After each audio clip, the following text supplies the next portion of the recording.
Okay, so here's the thing. There was this guy named Siraj ud-Dowlah, pardon my pronunciation, and he was doing pretty well for a young man in his 20s. He was the ruler of the wealthy Bengal region in modern-day India, what was then the Mughal Empire. And although he was technically part of the Mughal Empire, he really was an independent king in a mostly independent kingdom. But he had a problem. He was maybe a terrible ruler, but to understand why, we have to go back. There were these people called the Marathas on the southwest border of his kingdom, and they were an issue. They kept coming into his lands, they were raiding, they were making problems for him, so he had to fight a war against them. But wars cost money, so he had to take out a loan, and he took that loan out from the Jagat Seth. The Jagat Seth were a very wealthy and very powerful family of bankers in India at the time. Actually, they were globally powerful. And he took out this loan, and he fought the war, and he won, and then he couldn't really pay it back, and he was asking for extensions and generally just being a bad customer for these bankers. That's bad, but it's not catastrophic. It wouldn't make him a horrible ruler on its own. Here's where it gets worse. He did this thing where he was very rude and abrasive and unpleasant to his generals. That's not a good idea. To one general in particular, Mir Jafar, who had been his father's general and was a very senior and important man in the kingdom. So he's pissed off two of the most powerful groups in his kingdom.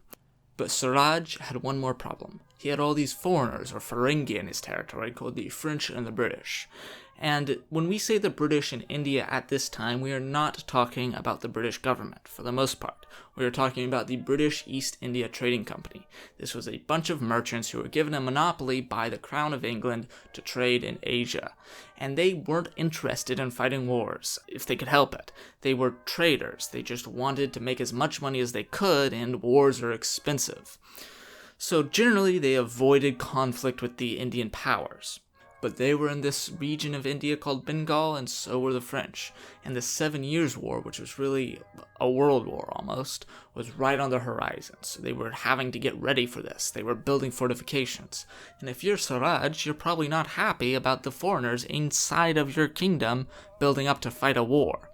So Siraj went to the French and the British and he said, "Hey, you can't fight a war inside of my kingdom. Stop building fortifications." And the French said, "Okay." And the British said, "No." Specifically, one British guy said no. His name was Drake, and he was the governor of Calcutta. And he really didn't seem to grasp that the British were not negotiating from a position of power in India at this time. The Mughal army was powerful. They had gunpowder, they had cavalry, they had artillery, they could fight a modern war, and they had a lot of people. They dramatically outnumbered the British, even though the British were recruiting a lot of their own Indian soldiers and training them in the European style.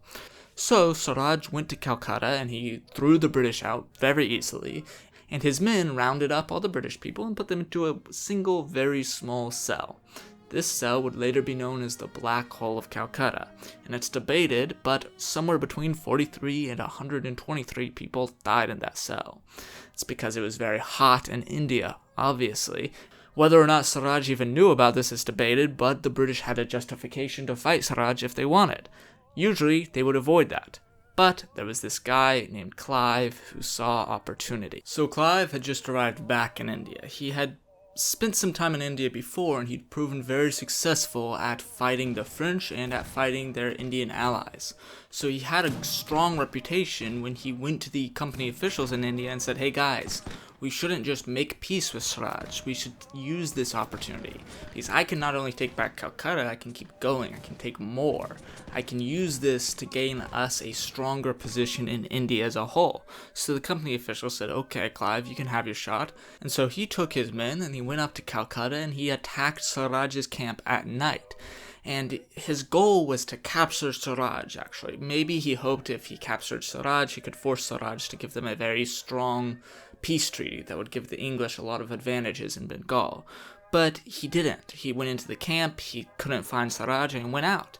Now, that looked like a failure, and Clive thought it was a failure, but Siraj had actually seen the British soldiers in his camp, and he was terrified, because until this point, he'd thought of the British as merchants, these annoying foreigners that weren't really important. But what he saw was this tightly packed formation of men firing very quickly on all sides as they moved at a leisurely pace through his camp and then came back the way they went. This was European-style combat, and the Europeans had developed it by fighting each other a lot. And even though European and Indian technology at the time was roughly equal, the European style of fighting with these tightly packed formations and highly drilled troops was very effective and new to India. So Siraj made peace immediately. He said, I don't want any part of this fight.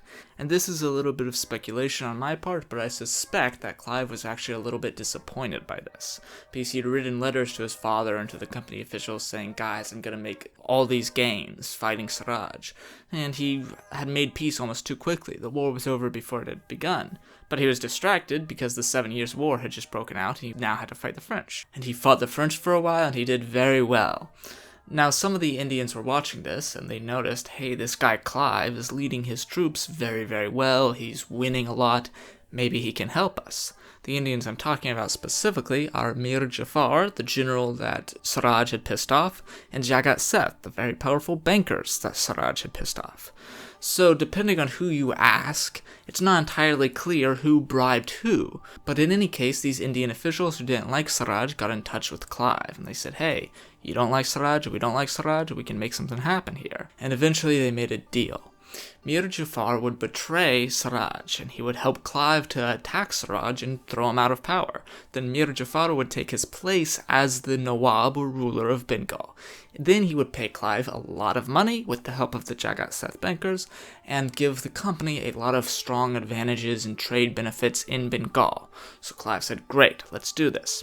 And they agreed to meet at a place called Plassey, about 100 miles north of Calcutta. So Clive began marching his army towards Plassey, and he kept writing these little letters to Mir Jafar saying, hey, you're going to betray Siraj, right? You're going to help us, and we'll make you ruler. Mir Jafar wasn't replying, and when he did reply, he gave very non-committal answers, so Clive was starting to get nervous. And he kept writing, and he kept getting non-committal answers back. So finally, he got to the battlefield, and on the morning, he climbed on top of the roof of a building and looked over, and saw 60,000 Indian soldiers facing him. And he had 3,000 British and Indian soldiers on his side. So he wasn't too excited about those odds. According to one of his officers, his plan was to hold out for that day and then escape during the night, because he didn't think Mir Jafar was actually going to go through with the plan. So there was some light fighting that day, but then it started to rain, because this is India and it was the monsoon season. And the British soldiers covered the powder for their artillery and all their weapons, and the Mughal soldiers did not cover the powder for their artillery, so it got wet and they couldn't fire, and they assumed that the British must have done the same thing. And assuming that the British didn't have any artillery that could fire, they ordered a cavalry charge on the British position.